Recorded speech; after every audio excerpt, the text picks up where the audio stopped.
இப்போ நிறைய சாமியார்கள் பூரா கல்லூரி மெடிக்கல் காலேஜ் நடத்திட்டு இருக்கான், இன்ஜினியரிங் காலேஜ் நடத்திட்டு இருக்கான். என்னுடைய கதாபாத்திரம் எழுதிட்ட பிறகு அவங்க என்னை விட்டு போயிடுறாங்க. அவங்க வேலை என்கிட்ட அவங்க கேட்குறது என்னை எழுதுங்கிறது மட்டும்தான். How will I consider the temple as my அடையாளம் when it has not let me enter for so many years? It's not my அடையாளம். அரசுனாலே மோசம், தனியார்னா உன்னதம். உங்களுக்கு நீங்கள் ஒரு நாளைக்கு பாண்டிச்சேரி ஜிப்மர் ஹாஸ்பிட்டலுக்கு போனாலும் அல்லது ராஜீவ்காந்தி ஹாஸ்பிட்டலுக்கு போனாலும் எத்தனை ஆயிரம் மக்கள் அங்கே வராங்க. ₹1 லஞ்சம் வாங்காத ஒரு நிறுவனமும் இருக்குது தமிழ்நாட்டில்.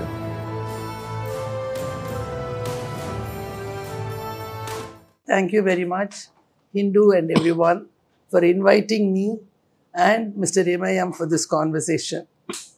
This conversation is going to be me in English and Emmy in Tamil, because that's the role we play. He's the writer and I'm the translator, and we are going to maintain that. As soon as I entered, your editor asked me, how did you meet him? So first I will start with that. It was at Chennai Puttaka Kankachi, 2018, I think. Prasanna Ramaswamy said, you are translating, I think this writer you should translate. At that time, I had read only his Schedel, which is an extraordinary story. It's about a woman who is a girl who is dedicated to the deity, to dance. And we immediately think Devadasi. No, that's not that. Devadasis come from a higher class. Schedel is lower. And Schedel dances, she sings, she is a practiced mourner. And through the times when the Tamils moved to Sri Lanka because of famine, and when Christianity came to Tamil Nadu, everything is there in that book. So I was very happy when I met him. The first plan was I would translate Sellada Panam. But Sellada Panam had another name written on it, so I didn't translate that. I translated a few short stories. It was published by Ratna as If There Is a God and the Other Stories. From then on, we have just not been a writer and a translator, but many conversations over phone. This conversation is, of course, before you all. Now, நீங்க சொல்லுங்க. வணக்கம். நான் ராம் சாரன் இந்த நிகழ்ச்சியில் நான் எதிர்பார்க்கல. எனக்கு ரொம்ப சர்ப்ரைஸாக இருந்துச்சு. இந்து பத்திரிகையினுடைய ஒரு நீண்ட பாரம்பரியமிக்க இந்த நிறுவனத்தில் இங்கே உட்கார்ந்து பேசுவதற்கு எனக்கு ஒரு பெரிய வாய்ப்பை இந்த நிறுவனம் கொடுத்துருக்கு. அதற்கு என்னுடைய நன்றியை நான் தெரிவிச்சுக்கிறேன். ஹிந்துவில் என்றைக்காவது ஒரு இன்ட்ரு வராதா, ஹிந்துவில் என்றைக்காவது நம்மளை பற்றி ஒரு ரைட்டப் போகிறாதா, நம்மளை என்றைக்காவது எழுத சொல்ல மாட்டாங்களா அப்படின்னு நான் 40 வருஷமாக காவு காத்திருந்தேன். 40 வருஷம் கழிச்சு இன்றைக்கி என்னை கூப்பிட்றீங்க, அதுக்கு என்னுடைய நன்றி. குறிப்பாக இவங்க நிர்மலாவை எனக்கு தெரியும், அவங்களுடைய இந்து விழா மூலமாக. ஸோ அதன் பிறகு 4 ஆண்டுகள் கழிச்சு இப்போ தான் அவங்கள திருப்பி பார்த்தேன். பார்க்கும்போதே கேட்டேன், நீங்கள் திருப்பி 4 ஆண்டுகளாக என்னை கூப்பிடவே இல்லை அப்படின்னு என்னுடைய வருத்தத்தை தெரிவித்தேன். இங்கே கோலப்பாணன் இருக்கார், அவர் எனக்கு ரொம்ப நீண்ட காலமாக தெரியும். ஒரு எழுத்தாளராக நான் இந்த இடத்துல அமர்ந்திருப்பது உண்மையே என்னுடைய எழுத்து கிடைச்ச கௌரவமாக நான் கருதுகிறேன். ஹிந்து எளிதாக யாரையும் அங்கீகரிக்காது, அதுக்கு ஒரு தனித்தன்மை இருக்குது, ஒரு ஸ்டாண்டர்ட் இருக்குது அப்படிங்கிறதால எனக்கு தெரியும். ஆனாலும் எனக்கு இந்த வாய்ப்பை நீங்கள் கொடுத்துருக்கீங்க. இந்த வாய்ப்பை நான் எப்போதும் நினைவில் வச்சுருப்பேன். பிரபா அம்மாவோட நான் தொடர்ந்து பேசிக்கிட்டே இருக்கிறேன். அவங்க முதலாக பிரசன்னா ராமசாமி மூலமாக சென்னை புத்தக கண்காட்சியில் வந்தப்போ பேசினது. பொதுவாக இந்த உயர் பதவியில் இருக்கவங்ககிட்ட இருக்கிறதே ஒரு பெரிய பிரச்சனைனா அவங்கள நம்ம எளிதாக அணுக முடியுமா, அதுலேயும் குறிப்பாக அந்த ஹைகோர்ட் நீதிபதினாலே ஒரு விதமான மனநோயாளிகளுங்கிற அபிப்பிராயம் எனக்கு இருக்குது.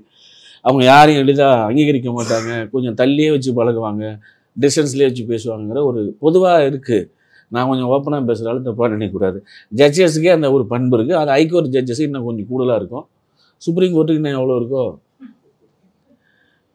அவங்க பார்த்தாங்க. இவங்க நம்ம எப்படி மொழிபெயர்ப்பாங்க அப்படின்றது எனக்கு ஒரு சந்தேகம் ஏற்பட்டது. என்னுடைய கதைகள், என்னுடைய மொழி, என்னுடைய மனிதர்கள் வாழக்கூடிய பகுதி வேறு, அம்மா வாழக்கூடிய பகுதி, அவங்க பின்புலம், அவங்க பயன்படுத்தக்கூடிய மொழி வேறு. இது எந்த அளவுக்கு வரும் அப்படின்னு நான் சந்தேகப்பட்டேன். அவங்க அம்மா சொன்ன மாதிரி வந்து அவங்க செடல் மொழிபெயர்க்க வந்தாங்க. அது செடல் ஏதோ ஒரு காரணத்தால் அது தள்ளி போயிடுச்சு. அதன் பின்னாடி அவங்க 3 புத்தகங்களுடைய மொழிபெயர்ப்பு அவங்க பண்ணியிருக்காங்க. If there is a God, அப்புறம் வாழ்க வாழ்க, ஐ ஆம் அலைவ் ஃபார் நவ் அப்படின்னு 3 புத்தகம் பண்ணியிருக்காங்க. இந்த 3 புத்தகத்தோட என்கிட்ட இந்த ஆஃபீஸ் வந்தப்போ ரம்யா கண்ணன் கேட்டாங்க, உங்களுக்கு பிடிச்ச டிரான்ஸ்லேட்டர் யார்? ரம்யா கிருஷ்ணனுக்கு நான் இந்த நேரத்தில் ஒரு நன்றி சொல்ல மறந்துட்டேன். முன்னாடி இல்லாதால அவங்க பேர் மறந்து போச்சு. அவங்க கேட்டால் உங்களுக்கு யார் பிடிச்ச டிரான்ஸ்லேட்டர்? இப்போ எனக்கு 10 புத்தகங்கள் மொழிபெயர்ப்பு ஆகிருக்கு. இந்த ஆண்டு மட்டும் 3 புத்தகங்கள் மொழிபெயர்க்க வேலை நடந்துட்டு ஆல்மோஸ்ட் வந்துடும். சைமன் ஷூஸ்டர்கிட்ட வந்து ப்ரெசென்ட் பண்ணியிருக்கோம். நெஞ்சறுப்புங்கிற நாவல் அம்மா மொழிபெயர்த்துருக்கு. உப்பு வண்டிக்காரன் ரத்னா புக்ஸோட இந்த ஜனவரியில் வெளியே வரும். வசந்த சூர்யா இப்போ வந்து செடலை பண்ணிகிட்ருக்காங்க. அதுவும் சப்மிட் பண்ணியாச்சு. ஸோ 13 புத்தகங்கள் மொழிபெயர்க்கப்பட்டிருக்கு. கிட்டத்தட்ட நான் ஒரு 8 டிரான்ஸ்லேட்டரோட 9 டிரான்ஸ்லேட்டரோட பேசியிருக்கேன். நான் அவங்க ரம்யா கேட்டப்போ நான் வந்து 2 டிரான்ஸ்லேட்டரோட எனக்கு ரொம்ப நெருக்கமாக இருக்குன்னா நானும் அந்த டிரான்ஸ்லேட்டரும் சேர்ந்து அந்த டெக்ஸ்ட்டை உருவாக்குறோம் அப்படிங்கிற ஒரு எக்ஸ்பீரியன்ஸ் எனக்கு கிடச்சிது. அதில் 2 பேர், ஒன்று பிரபாமா, 2வது வசந்த சூர்யா. கிருஷ்ண ஐயர் என்னுடைய ஆறுமுக நாவலை மொழிபெயர்க்கும் போது நான் டெல்லியிலே அவரோட உட்காந்து 5 நாள் அந்த டெக்ஸ்ட்டை வரி வரியாக நாங்கள் படித்தோம்.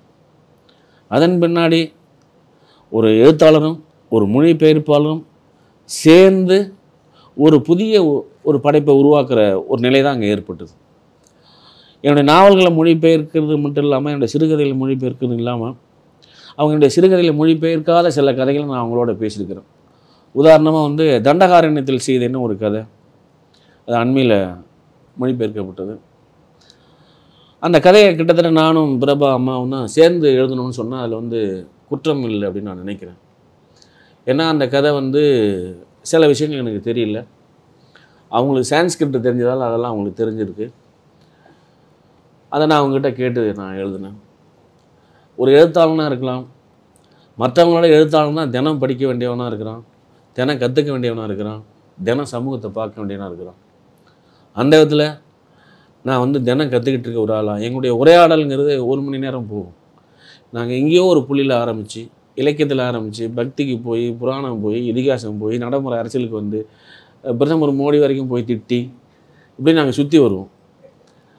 அது ஒரு எழுத்தாளருக்கு ஒரு மொழிபெயர்ப்பாளர் அவ்வளோ நெருக்கமாக இருக்கிறதுங்கிற அதிசயம் தான் நான் நினைக்கிறேன். என்கிட்ட என்னுடைய ஒரு 15 சிறுகதைகளை மொழிபெயர்த்த ஒரு மொழிபெயர்ப்பாளர் தாங்க. ஒரு கேள்விகளுமே அவங்க என்ன கேட்கவே இல்லை. எனக்கு வியப்பாக இருந்தது. இன்னொரு மொழிபெயர்ப்பாளர் அவங்களும் என்ன ஒரு கேள்வியுமே, அவங்களுக்கு சந்தேகமாக வரலங்கிற எனக்கு சந்தேகமாக இருந்தது. என்ன எல்லா விதமான அறிவும் பெற்றவங்களாக இருக்காங்களே. எனக்கு இங்கிலீஷ் தெரியாதால் வேறு என்னுடைய நண்பர்களை விட்டு படிக்கும்போது அவங்களுக்கு தெரிஞ்ச தகுதியின் அடிப்படையில், அவங்களுக்கு தெரிஞ்ச இங்கிலீஷின் அடிப்படையில் அவங்க முடிவெடுக்கிறாங்க. சரி, பரவாயில்ல. தமிழ்நாட்டில் இருக்க எல்லா எழுத்தாளருக்கும் ஒரு பலகீனம் இருக்குது. அதுவும் எனக்கு ஒரு கடவுள் இருக்க தான் செஞ்சது. எப்படியாவது என்னுடைய நாவல்கள், சிறுகதைகள் ஆங்கிலத்தில் வந்தால் போதும், ஆங்கிலத்தில் வந்துட்டால் உடனே என்னுடைய நாவல்களையும் சிறுகதைகளையும் படித்து உலகத்தில் இருக்கும் பூரான் தெரிஞ்சிருவான்னு ஒரு நம்பிக்கை இருக்குல்ல, அந்த மனநோய் இருக்குல்ல எனக்கு, அது எழுத்தாளருக்கே உள்ள ஒரு மனநோய். அதுலேருந்து நானே விலகி இருக்க முடியல. அப்போ அந்த ஆசையினால், அந்த ஈர்ப்பினால் நான் நிறையா தவறுகள் செய்ய சந்தர்ப்பம் ஏற்பட்டது. ஆனால் அப்படி சொல்ல முடியாதுன்னு நான் நினைக்கிறேன். அது பல்வேறு எடிட்டிங் பற்றி ராம்சா இருக்கார், எடிட்டிங் பற்றி அவருக்கு ரொம்ப தெரியும். அந்த எடிட்டிங்கில் ஒரு வார்த்தையை சேர்க்கறது எவ்வளோ முக்கியம், அந்த எடிட்டிங்கில் ஒரு வார்த்தையை எடுக்கிறது எவ்வளோ முக்கியம், ஒரு எழுத்தை எடுக்கிறது மூலமாக அந்த டெக்ஸ்ட்டுக்கு அழகு கூட்ட முடியும் அப்படிங்கிறது அவங்களுக்கு தெரியும். நான் ராமகிருஷ்ணன்லேருந்து அதை நான் கற்றுக்கிட்டேன். இந்த எழுத்து வாழ்க்கையில், குறிப்பாக இந்த மொழிபெயர்ப்பு வாழ்க்கையில் நான் கற்றுக்கிட்டது என்னென்னா, எழுத்தாளனுங்கிறவன் உருவாக்குகிறான், மொழிபெயர்ப்பாளன் அது மறு உருவாக்கம் செய்கிறான் அப்படின்னு நான் நினைக்கிறேன். நான் ஒரு ஒன்றை உருவாக்கினா அவங்க வேறு ஒரு ஒன்றை உருவாக்குறாங்க. என்னை விட மொழியில் அவங்களுக்கு வலிமையான திறமை இருக்கணும், சிறந்த அறிவு இருக்கணும், மொழியின் மீது பற்று இருக்கணும், சமூகத்தின் மீது பற்று இருக்கணும், இந்த கலாச்சார பண்பாட்டு கூறுகள் மீது மிகுந்த பற்று இருந்தால் தான் அவங்களால சிறந்த மொழிபெயர்ப்பை கொடுக்க முடியும். நிறைய மொழிபெயர்ப்புகள், நிறைய டிரான்ஸ்லேட்டர் என்கிட்டே சொன்னாங்க. குறிப்பாக ஜி.சி. பிரசாத் சொன்னார், இப்போ ஒரு மொழிபெயர்க்க அவர் எதிர்பாராமல் ஒத்துக்கிட்டார். கடமைக்காக மொழிபெயர்க்கிறது, பணத்திற்காக மொழிபெயர்க்கிறது, அல்லது தொழிலுக்காக மொழிபெயர்க்கிறது ஒன்று, மனசுலேருந்து மொழிபெயர்க்கிறது ஒன்று. அந்த டெக்ஸ்ட் தந்த அன்பால் ஈர்ப்பால் இது மொழிபெயர்க்காட்டா நான் செத்துருவோன்னு ஒருத்தர் நினைக்கிறான்ல, அவன் தான் சிறந்த மொழிபெயர்ப்பாளன். என்னுடைய கருத்து பிரகாரம் எவ்வளவு தான் சிறந்த எழுத்தாக இருந்தாலும் இன்னொரு மொழிக்கு போகும்போது ஒரு 80% மொழிபெயர்ப்பு அவங்க கொடுத்துட்டாலே அவங்க நல்ல மொழிபெயர்ப்பாளன் தான் நான் புரிஞ்சுக்கிறேன். இப்போது ஆல்பி காமியருடைய 2 மொழிபெயர்ப்பு படித்தேன். ஒரு மொழிபெயர்ப்பு ஒரு விதமாக இருக்குது, இன்னொரு மொழிபெயர்ப்பு இன்னொரு விதமாக இருக்குது. ஆகவே அவங்க ஆர்வ கோளாறில் மொழிபெயர்க்கிறவங்க ஒருத்தங்க இருக்காங்க.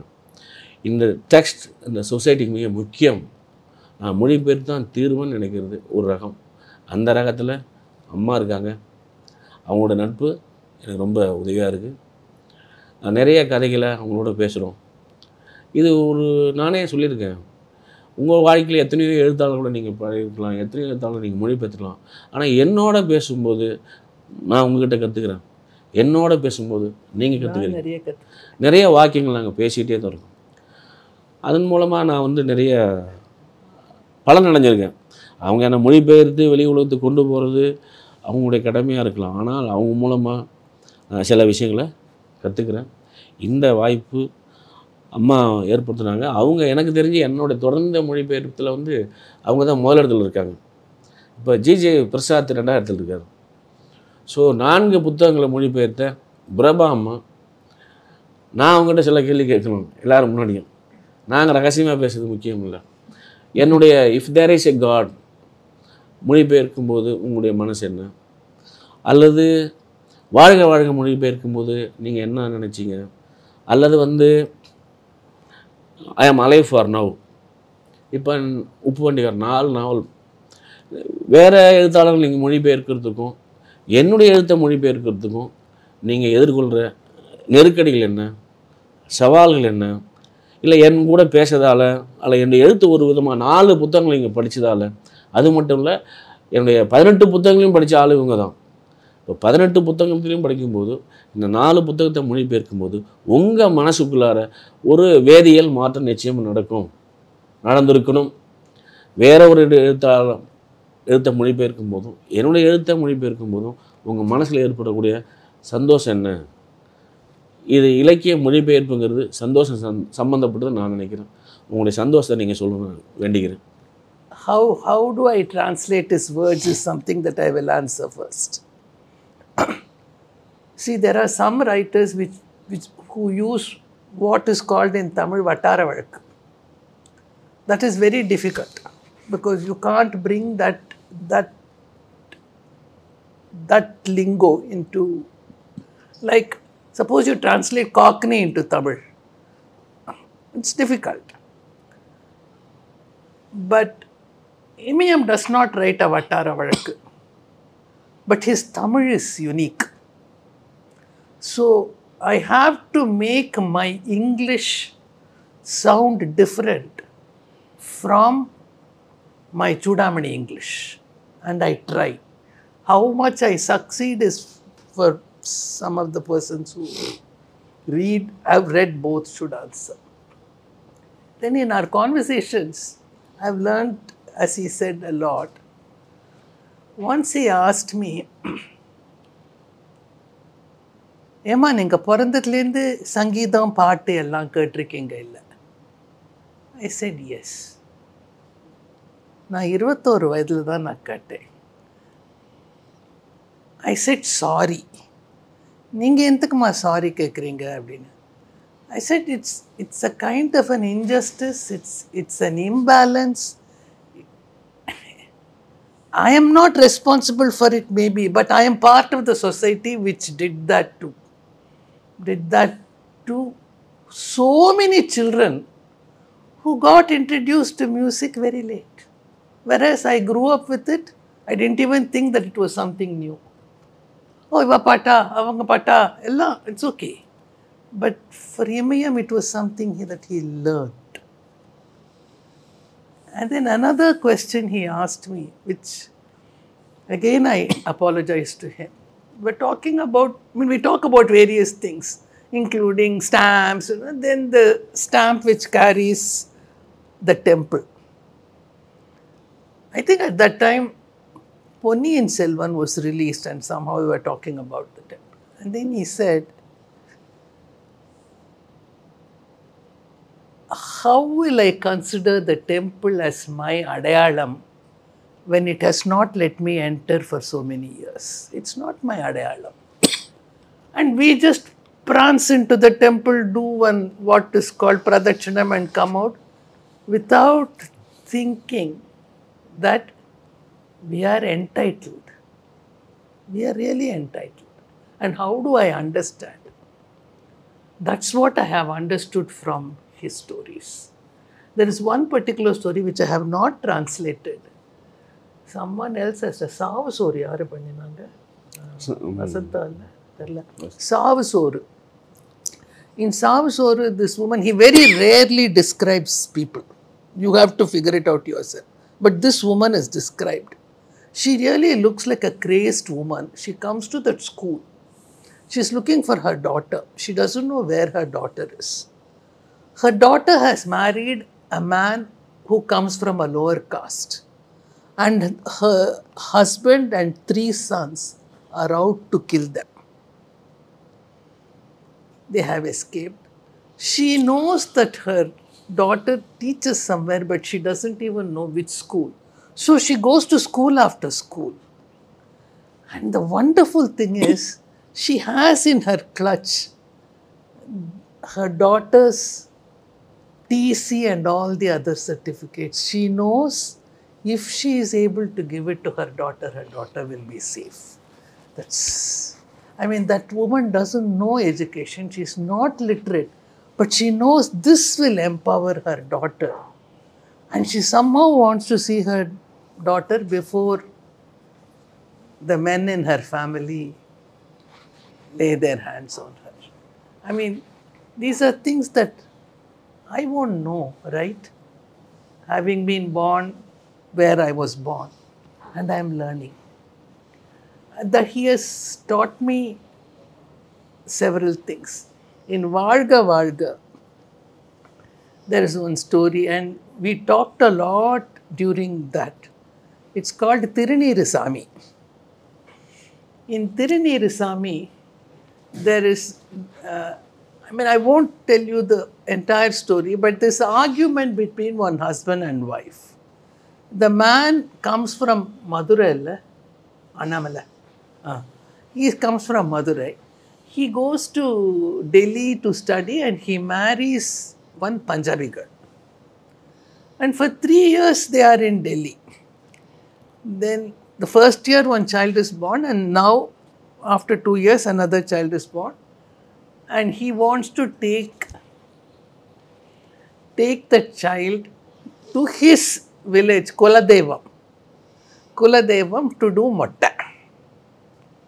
She says, no, we won't go anywhere. We'll do the motta in Delhi. There are temples everywhere in every street. Why can't we do that? It's the same God. And he says, your God and your Guru have franchises everywhere. My Kulasami doesn't have. And you realize, you bracket people as Hindus, but they are all not the same. They are all different. And there is an argument between them. It is kind of unresolved, but you learn a lot of things through that. That was an astonishing story. So, it's a learning process, and I enjoy myself, and also I agonize, because this, I am alive for now. It's about a 15-year-old boy. He is the narrator. Both his kidneys have failed. And it's the way this boy looks at the journey through the hospital, then to get kidney transplant. For that he has to get a certificate, the whole thing. And not one word is a word that cannot be spoken by a 15-year-old boy. So I have to be careful. I cannot use words like dichotomy and parameters. It has to be a 15-year-old rural boy who, if he knows English, what is the English that he will speak, that he will write? I have to be conscious, not polysyllabic and all that. It has to be simple English, and it tortured me. At that time, Imayam asked me, Emma, நான் படுற கஷ்டத்தை நீங்களும் படுவீங்களா when you translate? Because translate is not like reading. Reading you can skip. Translate I can't skip. I have to be there in that place. And it's a torment. Next, நான் ஒரு கேள்வி கேட்கிறேன். You write about a lot of dark, sad situations and all that. But somehow, நகைச்சுவை அதில் ஒரு ஒரு ஒரு சின்ன ஒரு தங்க இழை மாதிரி ஒரு நகைச்சுவை ஓடும். அது வந்து நேச்சுரலாகவே உங்களுக்கு வருதா இல்லாட்டா நீங்கள் யோசிச்சு வருதா? நான் அப்புறம் ஒரு உதாரணம் கொடுக்குறேன், அது எல்லாருக்கும். நீங்கள் முதல்ல சொல்லிவிடுங்க, அப்புறம் நான் அந்த உதாரணத்தை கொடுக்குறேன்.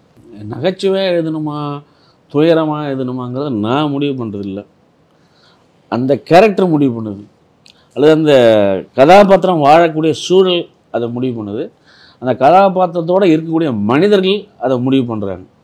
எனக்கு அதில் எந்த விதமான உரிமையும் கிடையாது. அவங்க எழுதுனா நம்ம எழுதுகிறோம், எதை வேணால் விட்டுருன்னா அதை விட்டுருவோம், அவ்வளோதான். நாங்கள் குறிப்பாக என்னுடைய எழுத்தில் நானாக விரும்பி எதுவுமே செய்கிறதே இல்லை. எனக்குன்னு சொந்தமான ஒரு வார்த்தை கூட அதில் இல்லை, ஒரு வாக்கியம் கூட நான் எழுததில்லை. என்னென்னா, நான் என்னுடைய கதாபாத்திரனுடைய வாழ்க்கையில் அவங்களுடைய மொழியில் நான் குறிக்கிறதே இல்லை. நான் வெளியில் வந்துடுறேன், அவங்க பேச ஆரம்பிக்கிறாங்க, அவ்வளோதான். அவங்க பேசதான் நான் பதிவு பண்ணுறேன். ஸோ சிரிப்பு இருக்கா துயரம் இருக்கா அப்படிங்கிறத நான் முடிவு பண்ணுறேன். ரெண்டாவது இன்னொன்று, பல பேர் என்ன எல்லாரும் சொல்கிறாங்க, ஒரு துயர கதையாக இருக்குது, அல்லது பெண்கள் கதையாக இருக்குது, அல்லது கிராமத்து கதையாக இருக்குது. எனக்கு அதுக்கு பதில் சொல்லவே தெரியல. எனக்கு என்ன தெரியுமோ, என்னை எதை எழுத சொல்லுதோ, எதை என்னை துன்புறுத்துதோ, இல்லை எதை எழுதிட்டா எனக்கு விடுதலை கிடைக்குமோ அந்த இதெல்லாம் நான் எழுதுகிறேன். என்னுடைய மன பாரத்தை குறைக்கிறதுக்காக நான் எழுதுறேன் தவிர பணம் சம்பாதிக்கிறதுக்காகவோ, பேட்டி கொடுக்கறதுக்காகவோ, அல்லது விளம்பரம் வரணுங்கிறதுக்காகவோ, இல்லை காலாகாலத்துக்கு என் பேர்லாம் இலக்கியத்தில் அழியாமல் அப்படியே சீல் வச்சு நிறுத்தணுங்கிறதுக்காக எழுதுறது இல்லை. சில சம்பவங்கள் நம்மளை நிம்மதி இழக்க வைக்குது. சில குரல், சில வார்த்தை, சில வாக்கியம், சில காட்சிகள் அப்படியே வந்து நம்முடைய மனசில் இறங்குது. மழை நீர் எப்படி வந்து மண்ணுக்குள்ளே போய் இறங்குதோ அது மாதிரி இந்த நான் சொன்ன நாள் வந்து இறங்கும்போது நீங்கள் அதிலேருந்து விடுபடணும்னால், அந்த துயரத்திலேருந்து, அந்த வலியிலேருந்து, அந்த காயத்திலேருந்து, அந்த கண்ணீர்லேருந்து, அல்லது அம்மா சொன்ன மாதிரி அந்த சிரிப்பிலேருந்து நீங்கள் விடுபடணும்னால், நீங்கள் 24 சிரிச்சுட்டே தான் நீங்கள் பைத்தியம், 24 அழுதுனாலும் நான் பைத்தியம். அவங்க முடிவு பண்ணுறாங்க, என்னுடைய கதாபாத்திரங்கள் முடிவு பண்ணுது நான் என்ன எழுதணும்னு. இன்னும் ஒன்று உங்களுக்கு சொல்கிறேன், எழுத்தாளனை கைவிட்ட கதாபாத்திரங்களும் கைவிட்ட எழுத்தாளனும் தான் என்னுடைய நிலைமை. என்னுடைய கதாபாத்திரம் எழுதிட்ட பிறகு அவங்க என்னை விட்டு போயிடுறாங்க. அவங்க வேலை என்கிட்ட அவங்க கேட்குறது என்னை எழுதுங்கிறது மட்டும்தான். நான் எழுதிட்டு அவங்க என்ன பண்ணுறாங்க, என்னை விட்டு போயிடுறாங்க. நானும் அந்த வேலை முடிஞ்சு போனால் இன்னொருத்தவங்க வராங்க வரிசையில், அவங்க வந்து எழுதுன்னு சொல்கிறாங்க. அவங்க தன்னுடைய காயத்தை, கண்ணீரை, துயரத்தை சொல்கிறாங்க. ஆனால் அங்கே போயிடுறேன். ஆனால் வந்து எனக்குன்னு தனிப்பட்ட ஆசையோ விருப்பமோ இல்லை. I'll tell you two humorous lines that his characters made him write. And why I think this humor is important is, it is proof of humanity, because only we laugh. Animals don't laugh, they don't have a sense of humor, I think, but I don't know. So when he brings that, he's telling us actually, yes, this sadness is there, this cruelty is there, but humanity is still alive. Yes, this Uppu Vendikaran is about one man who is called Governor. His name is Governor. That governor attends a condolence, and that man is suspected to have died by corona. So governor and his parents are sent into quarantine. And this loneliness is very oppressive. I mean, repeatedly Imayam writes that corona kollala, தனிமை தான் கொல்லுது. It's and then he sees on the tree one squirrel and governor thinks, இந்த ஆணிலுக்கு பல்லிக்கு பூச்சிக்கு corona ஒன்றுமே பண்ணலையே, நம்மள தானே பண்ணுது. I mean, and you realize we saw it too. We saw the birds. In fact, the birds flew more happily when we were all locked down. That's one thing. Then I told you about that boy who has the kidney issue. And his grandmother will come. I mean, all of us know. See, in India, we don't fall ill and we'll never alone. The whole family will come and show their whatever. This party comes. This party, you must know, is not his father's mother. It's the mother's mother. Okay, that is important. So the party will say, குடும்பத்தில் எல்லாருக்கும் மொட்டை போட்டுடுறேன்னு வேண்டிட்டாக்க நல்லா சரியாக போயிடும். So tonsure to everybody. Then the father will ask, if tonsure will do the trick, why acres and acres of hospital building? And you can't help but laugh because it's a sad situation when that boy is waiting to be tested. But the father is able to say that. And I really saluted Imayam at that moment. I mean, he is saying that his character is telling him, that's fine. But it's, so when you, if you can read it in Tamil, it's really extraordinary. Whatever it is, something gets lost in translation. We can't bring the same thing. I mean, I'm not saying when Tamil becomes English because of English. When English becomes Tamil also, I'm sure something is lost in translation. And he mentioned Dandakaranyathil Sitai. And he says that something induces me to write. I think Death Script, he read the book and then he wanted to write. And Sita and Rama are in Dandakaranyam. This is something that it is there in Valmiki. I am not saying Valmiki is the original version or anything. I am saying it is there in Valmiki. Sita says, why do you want to kill all these asuras? They didn't do anything. And she also says, when you hold a weapon, your nature changes.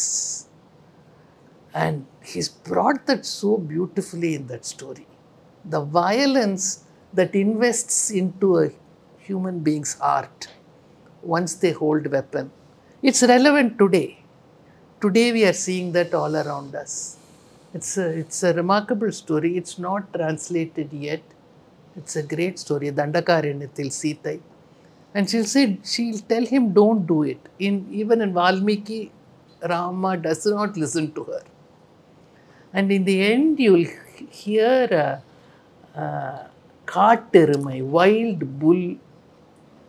It's a death cry. And Sita will say, the destruction of Dandaka has begun. That's how it ends. It's totally unlike his many stories. I think people have commented to him about it. Why he wrote this when this is not his norm? I suppose the answer he gave just now is Sita and Dandakaranya made him write it maybe. Illa? நீங்கள் அந்த death ஸ்கிரிப்டை பற்றி அது and இதை பற்றியும் சொல்லுங்க. அந்த that song which that man sings, that sarkar गाँव बेच दो सरकार सुना पड़ा है घर द्वार. That is a song we saw in YouTube during COVID. That song he brings into Uppuvandikaran. Very tough to translate at those times because I'll be crying. இப்போ நான் ஒரு 8 நாவல் 8 சிறுகதை தொகுப்பு எழுதியிருக்கேன். 2 விதமாக தான் பார்க்குறாங்க. ஒன்று நான் தலித் வாழ்க்கையை எழுதுகிறேன், தலித் எழுத்தாளன்னு சொல்கிறாங்க. அல்லது பெண்களை பற்றி எழுதுகிறேன், பெண்கள். ஆனால் பெண்கள் யாரும் என்னை பெண் எழுத்தாளர் யாரும் ஏற்றுக்கிறதில்ல. நான் ஆணாதிக்கவாதின்னு நான் சொல்லியிருக்கேன். அதை மட்டும் எடுத்துக்கிறாங்க அந்த ஒரு வார்த்தையை. இதிலேருந்து நான் முற்றிலும் அவர் மாறுபட்ட 4 கதைகளை நான் எழுதுறேன். ஒன்று வந்து ஈசன் அருள், இன்னொன்று திருநீர் சாமி, அம்மா சொல்ல மறந்த சாம்பன் கதை, சாம்பன் கதை, 2வது தண்டகாரன். நம்ம வந்து நம்ம ஒன்று நினச்சிட்டு இருக்கோம், ஜனங்க ஒரே ஒரு வார்த்தையில் நம்ம நீங்கள் ஒன்றும் இல்லைன்னு நிரூபிச்சுட்டு போகிறோம். நான் வந்து குமுதம் தீராநிதியில் ஒரு குறிப்பு வந்தது, நம்முடைய கேபி சுந்தராமல் பற்றி. அந்த 4 வரி என்னை ரொம்ப தொந்தரவு பண்ணிச்சு. அதுக்காக இதுதான் ஈசன் அவர்கள். 2வது வந்து திருநெல்சாமி டெல்லி யூனிவர்சிட்டியில் படிக்கிற ஒரு ஆள் வந்து திடீர்னு ஒரு ராத்திரி வந்து நான் வந்து மொட்டை போட வந்திருக்கேன். ஏன்னா டெல்லியிலேருந்து எதுக்கு இங்கே மொட்டை போட வரேன், அங்கேயே ஒரு பார் பட்டை 10 ரூபாய்க்கு முடிச்சுட்டு போக வேண்டியதானே அப்படின்னு கேட்டால், இல்லை எங்கள் குலசாமி கோச்சிக்கும். நான் வந்து ராஜேந்திரன் ஐஏஎஸ்னு ஒருத்தர் வந்து விருதுநகர் மாவட்ட சித்தர்கள்னு ஒரு சின்ன புத்தகம் இருந்தார். அதை நான் படித்து நான் ரொம்ப இதாகிட்டேன். அந்த விருதுநகர் மாவட்ட சித்தர்கள் பற்றின ஒரு கதை தான். அந்த கதையும் இந்த டெல்லி பையனும் ஒன்றா மெரிச்சு ஆகிட்டாங்க. அதில் எனக்கு ரொம்ப பிடிச்சது, அந்த கதையை ஏன் எழுதுகிறோம், ஒவ்வொரு கதைக்கு முன்னாடி ஒரு கதை இருக்குது. இப்போ இன்றைக்கி நம்முடைய சாமியார்கள்லாம் எப்படி இருக்காங்க, எல்லாரும் திறந்த சாமியார். இப்போ வந்து பார்த்திங்கன்னா செல்ஃபோன் இல்லாத சாமியாரே இல்லை. வாட்ஸ்அப் வீடியோ கால் வரைக்கும் வச்சுருக்காங்க. உலகம் முழுக்க பிரான்ச்சஸ் வச்சுருக்காங்க. அதில் கூட அந்த கதையிலே வரும். இப்போ நிறைய சாமியார்கள் பூரா கல்லூரி மெடிக்கல் காலேஜ் நடத்திட்டு இருக்கான், இன்ஜினியரிங் காலேஜ் நடத்திட்டு இருக்கான். இவங்களாம் சாமியார் முற்றிலும் திறந்தவங்கிறான். எதுக்கு இவ்வளோ சாமிகள் வச்சுருக்கான்? இன்னொரு கேள்வி, அப்புறம் இந்தியாவிலே ஆம்பளை சாமியை அம்மானு கூப்பிட்ற ஒரு பழக்கம் வந்து தமிழ்நாட்டில் தான் இருந்திருக்கு. இது இங்கே திராவிட மண், திராவிட பூமி, திராவிட அரசியல் நடக்கிற நாட்டில் தான் ஒரு ஆணை வந்து அம்மா அப்படின்னு சொல்கிறாங்க. இதெல்லாம் எனக்கு ரொம்ப தொந்தரவு பண்ணுது. அந்த திருநெல்சாமி கதை வந்து எனக்கு ரொம்ப விரும்பி ரசித்து, எல்லா கதையும் விரும்பி தான் எழுதும். நிறைய பேர் கேட்குறான், நீ எழுதுனதுலேயே உனக்கு எது பிடிச்ச கதை அப்படின்னு. அவனை மாதிரி ஒரு எரிச்சல் ஊட்டக்கூடிய ஆளை நீங்கள் பார்க்கவே முடியாது. எனக்கு விரும்பாத அல்லது எனக்கு பிடிக்காத விஷயத்தை நான் ஏன் செய்ய போகிறேன், அது ஒரு எழுத்தாளரா? அந்த கதையில் வந்து இந்த சாமியார்கள் இந்தியா முழுக்க வியாபாரம் செஞ்சுட்டு இருக்க சாமியார்களை வந்து காட்டுறதுக்காக தான். யோகா சாமியார்னு இப்போ ஒருத்தர் வந்தான், பதஞ்சலி மருந்து விற்றுருக்கான். இப்போது அது ஒரு வியாபாரம். ஊருக்கு ஸ்டேட்டுக்கு அமெரிக்காவெலாம் பிரான்ச்சஸ் வச்சுருக்காங்க. நம்ம இந்த ஆரிய திராவிட பிரச்சனையை பேசுறதுக்கு அந்த கதை என்ன? ஆரியர்கள் வந்து எல்லாருக்குமே மடம் இருக்குது. தமிழ்நாடு சித்தருக்கு ஒருத்தருக்கு பேர் கூட கிடையாது. அப்போ திராவிட மரபு அப்படிங்கிறது வந்து எதுவுமே இல்லைன்னு சொல்கிறது தான் திராவிட மரபு. சொத்து பத்தோடு இருக்கிறது. இப்போ நம்ம வந்து 1000 கோடி 6000 கோடிக்கு சொத்து அதிபதியாக ஆகிறாங்க, புனிதராக இருக்கிறாங்க. எதுவுமே இல்லாத போனவனுக்கு எதுக்கு 6000 கோடி சொத்து? அவன் தானே உண்மையான சாமியார். அவன் தானே சாமியாராக இருக்க முடியும். ஒரு அதிபதி, ஒரு சொத்தினுடைய அதிபதியாக இருக்கவனுக்கு சொத்தை பராமரிப்பானா அன்பு பராமரிப்பானா எனக்கு தெரியல. அதனுடைய ஒரு வருத்தத்தில் எழுதப்பட்டு தான் அந்த கதை. அதில் வந்து எனக்கு 2 முக்கியமான வரி எனக்கு ரொம்ப பிடிச்ச வரி. தன்னுடைய காலடி தடத்தை தானே அழித்தவர்கள், தன்னுடைய நிழலையே சுமையான கருதியவர்கள் அப்படின்னு. இப்போ தமிழ்நாட்டு சித்தர்கள் வந்து இன்றைக்கி இருக்குது, நம்ம எல்லாருக்கும் தெரியும். யாருக்கும் எந்த பேர் கூட கிடையாது. ஒரு சொத்து ஒன்றுமே இல்லை. அவன் நம்முடைய முன்மாதிரியாக இருக்க முடியுமா? 6000 கோடி 10,000 கோடி சொத்து வச்சுருக்க முன்மாதிரியாக இருக்க முடியுமா? அப்போ நாம் பின்பற்ற வேண்டிய மரபு எது? அறிவின் மரபு எது? உங்களுடைய பண்பாட்டின் மரபு எது? கலாச்சாரத்தின் மரபு எதுன்னு காட்டுறதுக்கு அந்த கதை எழுதப்படும். இன்னொன்று, நான் வந்து சாம்பன் கதை ஒன்று எழுதினேன். சாம்பன் கதை நான் வந்து வேறு ஒரு நாவல் எழுதினேன். ஒரு குஷ்டரோகிகளோடு தங்கிக்கூடிய ஒரு வாய்ப்பு எனக்கு ஏற்பட்டது. அப்போ அது சம்மந்தமாக படிச்சுட்டே வரும்போது சாம்பன் பற்றி வந்துச்சு. அது ஒரு நாவல், அது ஒரு பகுதியாக தான் இருந்தது. சாம்பன் இஸ் கிருஷ்ணர் சன். சாம்ப புராணம் இருக்குது, அது முக்கியமானது. நான் அதில் இருந்து அப்புறம் எடுத்து எழுதுனேன். நான் இங்கே தமிழில் எழுதியிருக்கேன். நான் அதை வந்து கிருஷ்ணன் எல்லாம் நாரதர் நம்பாத கேரக்டர் எல்லாமே நான் எழுதியிருக்கேன். அந்த கதை என்னுடைய வாழ்க்கையில் எழுதப்பட்ட ஒரு மாறுபட்ட கதை. அந்த மொழியும் சரி, இன்றைக்கி நம்பப்படுற சூரியனார் கோயில் வரைக்கும், தஞ்சாவூருக்கு சூரிய கோயில் வரைக்கும் எல்லா கோயில்களுமே வந்து கிருஷ்ணனுடைய மகன் சாம்பன் கட்டியதாக தான் நம்பப்படுது. இது வந்து நம்பிக்கை, அறிவியல் என்னங்கிறது நமக்கு தெரியாது. ஆனால் அந்த பயணம் இருக்குல்ல, ரொம்ப அதில் துன்புறுத்தக்கூடிய விஷயம் என்னென்னா, நம்முடைய மரபுகளை, இந்த புராண இதிகாசங்களை நம்ம எவ்வளோதான் வெறுத்து ஒதுக்குனாலும் இத்தனை 1000 ஆண்டுகளாக ஆகி கூட அது கற்பனையாக இருக்கலாம், பொய்யா இருக்கலாம், அந்த கதாபாத்திரம் நிலை பெற்ற அளவுக்கு இந்த நவீன எழுத்தாளர்களால் இந்த 100 ஆண்டுகள் ஒரு கதாபாத்திரத்தை உருவாக்க முடியலங்கிறத என்னுடைய தனிப்பட்ட கருத்து. அந்த மகாபாரதத்தில் 100 பேரும் கொன்ற பிறகு அந்த அம்மா வந்து, கிருஷ்ணா என்னுடைய 100 குழந்தைகளை நீ கொண்டுட்ட, இந்த உலகத்திலே நீ விரும்பக்கூடிய பொருள் எதுவோ அந்த பொருளை நீ இழந்து ஒரு தாய் என்ன கண்ணீரோட நீ கண்ணீர் விடுவே அப்படின்னு ஒரு சாபம் கொடுக்குறான். எங்கள் மகாபாரதத்தில் கிருஷ்ணனுடைய கதையில் வந்து அவன் தான் அந்த சாபம் காந்தாரிகிட்ட சாபம் வந்து சாம்பனுக்கு வருது. அந்த சாபத்தினால அவனுக்கு குஷ்டரோகம் வந்து அந்த குஷ்டரோக பயணத்தில் அவன் சந்திக்கக்கூடிய காட்சிகள் தான் அந்த பொதுவாக இங்கே வந்து என்ன தலித் எழுத்தாளர் அல்லது வந்து கிராம எழுத்தாளர் அல்லது கண்ணீர் எழுதுறவன் புலம்புற எழுதுறவன் அப்படி இல்லை. இது ஒரு எழுத்தாளர் தனக்கு தானே ஏற்படுத்தி கொள்ளக்கூடிய ஒரு சவால். நீங்கள் புராணத்தை இதிகாசம் நிராகரித்தாலும் அதை நீக்கிட்டு நீங்கள் இன்றைக்கி வாழ முடியாது. இந்தியாங்கிறது நம்ம கட்டுக்கதைகள் சொன்னால் கூட இன்றைக்கி இந்தியாவை ரூல் பண்ணுறதே ராமாயணம் தானே, மகாபாரதம் தானே. இன்றைக்கி ராமாயணத்தையும் மகாபாரத்தையும் நீக்கிட்டு இந்தியாவில் பண்ண முடியாது. ஒரு விதத்தில் இந்தியாவுடைய மண்ணாக, அந்த மண்ணின் மீது விழக்கூடிய மழை துளியாக, அந்த மண்ணின் மீது விழக்கூடிய சூரிய ஒளியாக இருப்பதும் ராமாயண மகாபாரதம் தான். அந்த கதைகளை நீக்கிவிட்டு நம்ம இந்தியா இல்லைங்கிறது அப்படிங்கிறது என்னுடைய அபிப்பிராயம். இதை சொல்கிறதுக்காகத்தான் அதில் ரொம்ப அன்பான மனிதர்கள்லாம் வருவாங்க. நான் எழுதும்போது சில நேரங்களில் நானே அழுவுறது உண்டு, நானே சிரிக்கிறது உண்டு. அப்படி அதில் வந்து ஒரு சின்ன எளிய பெண் சாம்பன் சொல்லுவான், அந்த எல்லாம் முடிஞ்ச பிறகு அந்த இடத்த விட்டு போகும்போது சொல்லுவான், மித்திரவனம் எல்லாம் விட்டுட்டு என்னை விட்டுட்டு போறிய அப்படின்னு கேட்பான். அப்போ சொல்லுவான், என்னுடைய தங்கை நீ, இன்று முதல் இந்த வனம் மித்திரவனம் என்று அழைக்கப்படும். மித்திரம் அப்படிங்கிறது வந்து தங்கை, அந்த வனத்துக்கு அந்த பொண்ணோட பேர் வைக்கிறோம். ஸோ அது எனக்கு ரொம்ப நெகிழ்ச்சியாக இருந்தது. அவனுக்கு எல்லாமே இருக்குது, ஆனால் ஒரு எளிய பெண்ணுடைய அன்பை மதிக்கிறான் அப்படின்னு எனக்கு அது ரொம்ப பிடிச்சிருந்தது. இப்படி நிறைய கதாபாத்திரங்கள் அழ வைக்கும். ஏன் அழ வைக்குன்னு தெரியாது. சில கதாபாத்திரம் சிரிக்க வைக்கும். ஆகாசத்தின் உத்தரவு சிரிக்க வைக்கும். ஒரு திருடன் திருட போவான். நமக்கு எல்லாருக்கும் வந்து என்ன பண்ணுறோம், நல்லது செய்யறதுக்கு மட்டும் தானே சாமி இருக்கணும். திருடனுக்கு ஒரு அருள் கொடுக்குறது சாமி இருக்கக்கூடாதா? அது ஒரு குற்றமா? அவன் கேட்பான், நான் என்ன பங்களா வாங்க திருட போகிறேன்னா, இல்லை எம்எல்ஏ எம்பி ஆகிறது திருட போகிறேன்னா, மந்திரி ஆக போகிறேன்னா, என்னென்னா பாலிசி வருமோ அது பூரா உள்ளே வரும். பழைய காலத்தில் விவசாயம் பண்ணிகிட்டு இருந்தான், இப்போ பூரா சவுக்கு நட்டுட்டான், பணம் பயிராச்சு, இப்போ திருடுறதுக்கும் ஒன்றும் வாய்ப்பு இல்லை.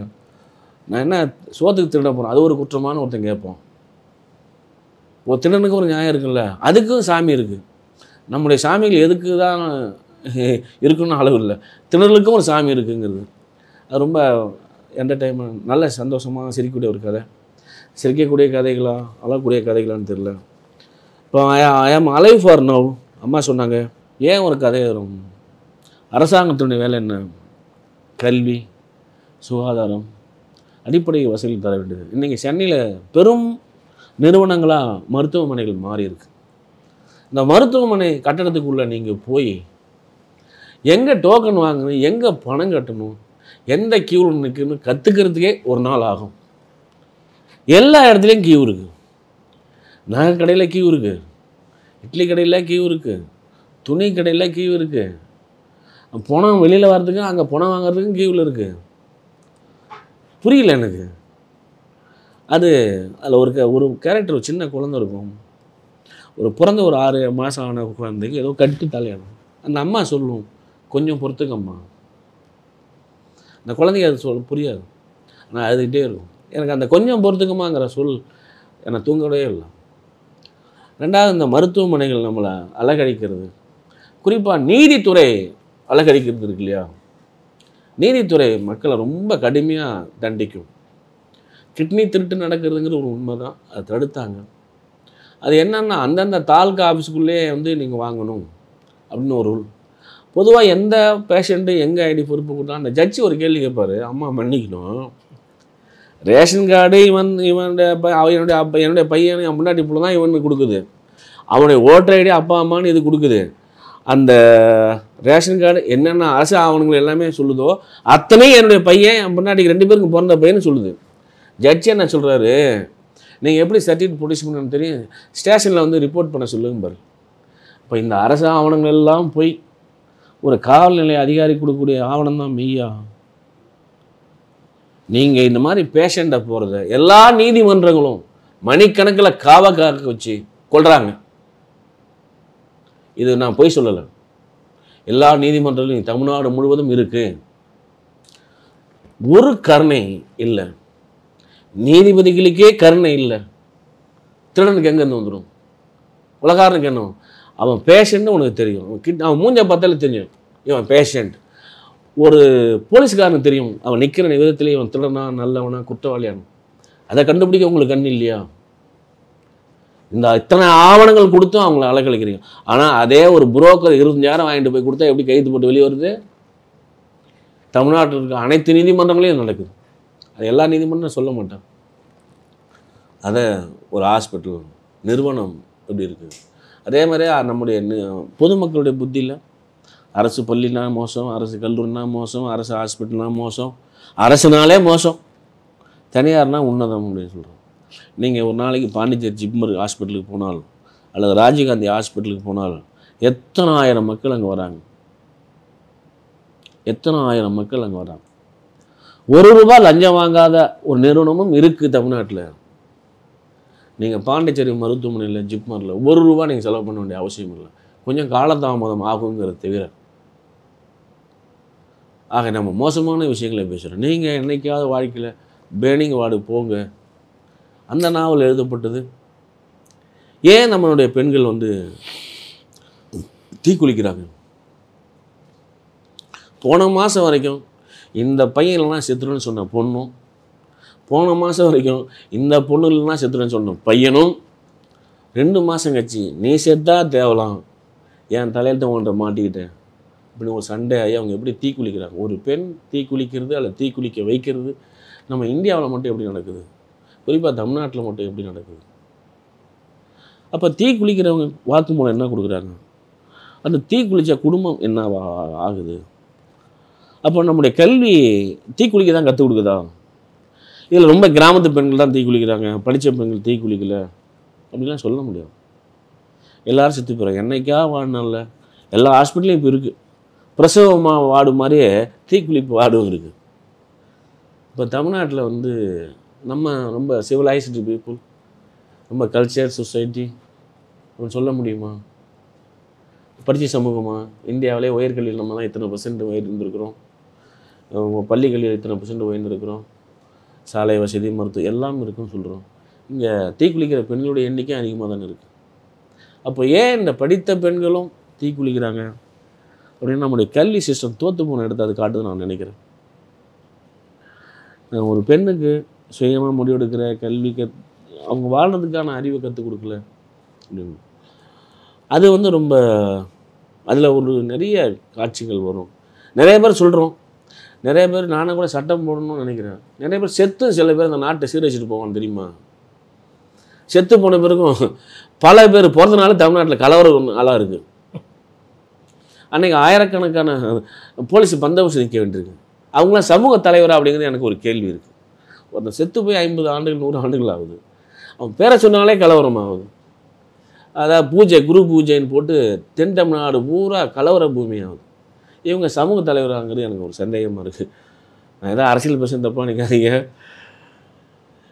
இப்போ எல்லாம் நம்ம செத்துட்டா கூட, நான் செத்தா கூட ஒன்று மட்டும், இந்த கண் தானம் பண்ணு காது தானம் பண்ணுறோம், அதை நான் பண்ண மாட்டேன். நான் செத்தா எனக்கு எவனா மாலை போட்டா அது ரோட்டில் அள்ளி போடாதீங்கடா அப்படின்னு தான் எழுதி வைக்க போகிறோம். அதை ஒரு லாடி பூவை கொண்டு ரோட்டில் கொட்டி பின்னாடி பூரா அந்த மாவை அரைச்சி அழுது புளி ஆகி பின்னாடி போகிற கண்ணெலாம் அது கொட்டி எல்லா பேரும் காதில் அடைச்சி காது கேட்காம கண் தெரியாமல் போகிறானோ. நீங்கள் உங்கள்கிட்டையும் ஒரு கோரிக்கை, இறந்த அந்த மாலை போட்டால் அதை லாரியில் டெம்போவில் எடுத்துகிட்டு போய் ஏதாவது ஒருத்தர் போட சொல்லுங்கள். இவன்லாம் வந்து சமூக துரோகிகள்ங்கிற அப்புறம் எனக்கு அந்த செல்லாத போன நாவலில் அந்த ஒரு காட்சி வரும். இப்படி எதுக்காக ஒரு நாவலில் இந்த சின்ன சின்ன தகவலில் வரோம்னா, நான் சமூகத்தை எதாவது சொல்ல முடியாதா அப்படிங்கிறதுக்காக தான். ஸோ இந்த இப்போது உயிரோ இருக்கிறேன், செல்லாத பணம், இது எல்லாமே ரெண்டுமே முழுக்க மருத்துவத்தை இப்படியாக ரெண்டுமே ஹாஸ்பிட்டல் தான் நடக்குது. அது 3-4 நாவல், இது ஒரு 3 மாத நாவல். இப்போது ஃபேமஸாக போகக்கூடியது வந்து மனமுறிவுங்கிற ஒரு கதை. இந்த கதைகள் எல்லாம் எப்படி உங்களுக்கு வருது அப்படின்னு நிறைய பேருக்கு நீங்கள் என்ன ரூம் போட்டு யோசிப்பீங்களா அப்படின்னு. நான்லாம் வந்து ரன்னிங்லேயே போய் எழுதுகிற ஆள். தமிழ்நாட்டு கவர்னர் பற்றி கூட ஒரு கதையை இருக்கான், ஆர்.என். ரவியை பற்றி. ஒன்றும் இல்லை, உளுந்தூர்பேட்டையில் ஒரு காரில் ஏறினான், தாம்பரத்தில் கதையாயிட்டான். இந்திய பிரதமரும் சீன பிரதமரும் வந்து மகாபலிபுரத்தில் சந்தித்தாங்க. 1 மாதத்துக்கு முன்னாடியே வந்து யாருமே வராமல், குருவியெல்லாம் வராமல் தடுத்தாங்க, பார்த்துருப்பீங்க எல்லோரும்.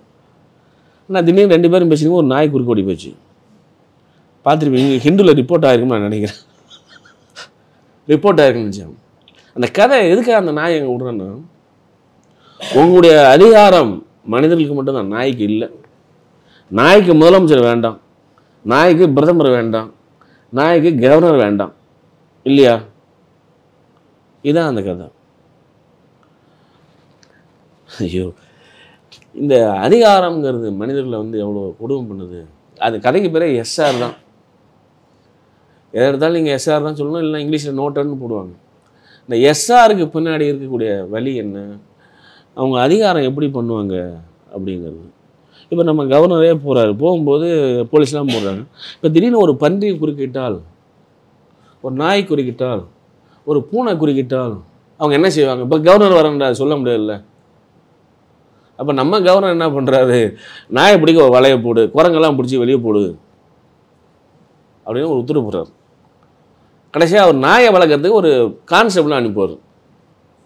அவர் வீட்டு நாயை வளர்க்குறதுக்கு இது எல்லா கவர்னருக்கும் பொருந்தும், எல்லா அதிகாரத்துக்குள்ளவர்களுக்கும் பொருந்தும். அதிகாரம் மனிதர்களுக்கு தான் தேவை, தவிர விலங்குகளுக்கு அல்ல அப்படிங்கிறது தான். ஸோ இப்போது செல்லாத பணம் வந்து ஆடும் ஆடு இணைந்து வாழுது, மாடும் மாடும் இணைந்து வாழுது, மனிதன் இணைந்து வாழ முடியல, ஒரு ஆணும் பெண்ணும் இணைந்து வாழ முடியல. அது எப்படி இருக்குது இந்த சொசைட்டியில்? இப்படி எல்லா கதையும். இப்படி நான் சொல்ல விரும்புகிற ஒரு கதை, நானாக சொந்தமாக சிந்தித்து எதாவது கதைன்னு நான் உண்மையில் ஒரு கதை கூட இதில், ஒரு நாவல் இதில். நான் படிக்கக்கூடிய கதைகள்லேருந்து சில கதைகள் வரும்,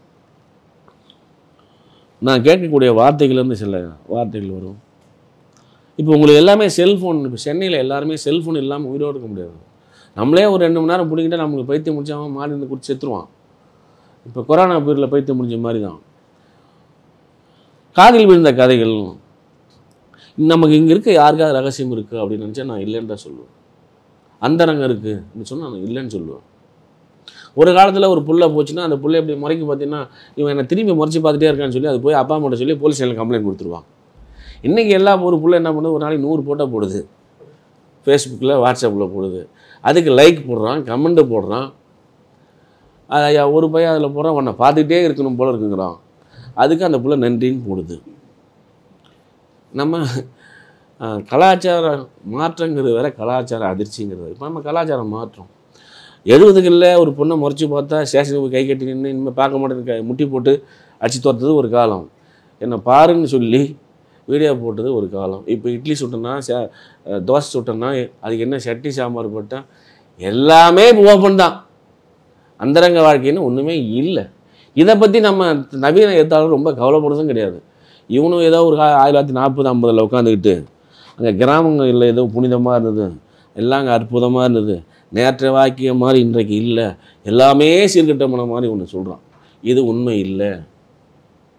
எவ்வளோதான் சீர்கட்ட வாழ்க்கைன்னு சொன்னால் கூட 1940-50களில் இருந்த வறுமை இல்லை, 1950-40களில் இருந்த ஜாதிய வன்முறைகள் குறைஞ்சிருக்கு, வறுமை குறைஞ்சிருக்கு, போக்குவரத்து வசதி ஏற்பட்டிருக்கு.